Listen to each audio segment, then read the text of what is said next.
Hi guys, how are you? Today's recipe is sort of a crossover dish. It's a breakfast for dinner, but you could certainly eat it for breakfast too. It's a puff pastry tart with tomatoes, prosciutto, and egg, all baked together on one sheet pan. Fancy, fancy eggs. Breakfast, lunch, or dinner. Start off with one of my favorite convenience items, puff pastry. I just love it because it comes off as so fancy, but it's so easy. You buy it frozen, defrost it, and you're ready to go. Unfold your sheets and cut each one into 4 squares. They're approximate squares, they're not exact squares, that's cool. Place your puff pastry squares on a parchment-lined baking sheet. You want to sort of dock it or score a border about 1/2 inch wide around the dough, but don't go all the way through because that'll just cut through. What you're trying to do is separate the edges so that they can puff up. You do need to chill this before you put it into the oven. Put them in your freezer for about 15 minutes, or you can refrigerate them for about half an hour. While I'm waiting, I'm gonna get my tomatoes ready and whisk some egg for an egg wash. This will just make the edges of the tarts nice and golden. So just 1 whole egg for that. You're gonna need 8 more eggs because this makes 8 egg tarts. So make sure you have 9 eggs. This bowl is very small. Set that aside. All right, now for the tomatoes. I'm gonna season my tomatoes with a little bit of thyme, about a teaspoon of chopped thyme, fresh. If you can't find fresh, you could probably use dry. Let's see, I'm using a teaspoon of fresh, so about a 1/2 teaspoon of dry. Or you could leave the herb out of the mixture when it goes in the oven and then sprinkle fresh basil over the top at the end. Almost enough. That looks pretty good to me. Chop it up a little bit. Those really thin parts of the stem of thyme will chop right up if you're using the more tender thyme. If you're using the hardier thyme, well, the leaves will just come right off the stem, so you really won't have to worry about it. Now the tomatoes. 2 cups of mixed colors of cherry tomatoes. You can obviously just use red if that's all you have. I'm gonna use my handy dandy lid top trick for slicing. You wanna cut them in half. Let's see, 1 lid on the table, 1 lid on top, and then just slice right through with your knife.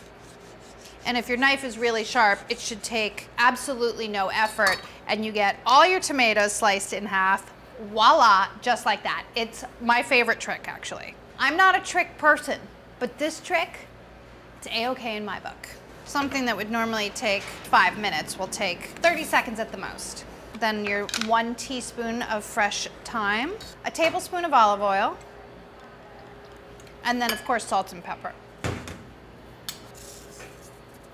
Might have been over salty. Don't forget there's prosciutto in there, so you don't want it to be too salty. I'm speaking to myself, of course. Don't overdo it, Carey. All right, I could eat this as a salad, but I'm not gonna. I'm gonna go get my tarts. Now that these are chilled, you can brush the edges with the egg wash. Try to make sure that you don't let the egg wash drip down the sides. You can stick the layers together, which prevents it from rising. So try to just get it on the top, but not down the sides. Okay. I have some cheese, a little bit of fontina, and some prosciutto. Sprinkle the cheese in the center of the tarts. It's about a tablespoon per tart. The cheese should go down first because it kind of acts as a moisture barrier, and you're gonna put the tomatoes on here too. Cheese will melt and protect the pastry from getting too wet. That seems right. Now the tomatoes, divide those evenly between the tarts as well. They're so colorful and beautiful, but I know that a lot of people can't get these mixed colors, and certainly red are perfectly good. I would probably choose grape tomatoes over cherry tomatoes because they're a little bit less watery and you don't want the tart getting soggy. So if you can get your hands on some grape tomatoes, that would be fantastic. There we go. And then each one gets a slice of prosciutto, a nice thin slice of prosciutto. A lot of times prosciutto comes, it's really long, just cut it in half so that it fits on the tart. As you place your prosciutto down, if you press a little well into the center, it's helpful for later when you're adding your egg, because you don't want your egg falling all over the place. You don't want to overdo it and weigh it down too much, so 1 small slice is good. These need to bake at 400 degrees prior to adding your egg for about 15 or 20 minutes. They need to be puffed and golden and almost completely cooked through. Now for the egg portion of your egg dish, Just to ensure that the well is deep enough, you can just press stuff to the side. I pre-made my wells, as I mentioned. The sides have puffed up pretty well, so mostly it's holding in the egg white. Just add 1 large egg to the well in each tart. These are actually medium eggs, and they're working really well. You can use smaller, but don't use larger. Do not use jumbo or extra large. Now put them back into the oven and cook them until the whites are set, but the yolks are still runny. At 400 degrees, that should take between 10 and 12 minutes. Maybe slightly less for medium. Fancy, right? The great thing about them is they seem really fancy, but they're really easy, really delicious, and you can make them in large batches.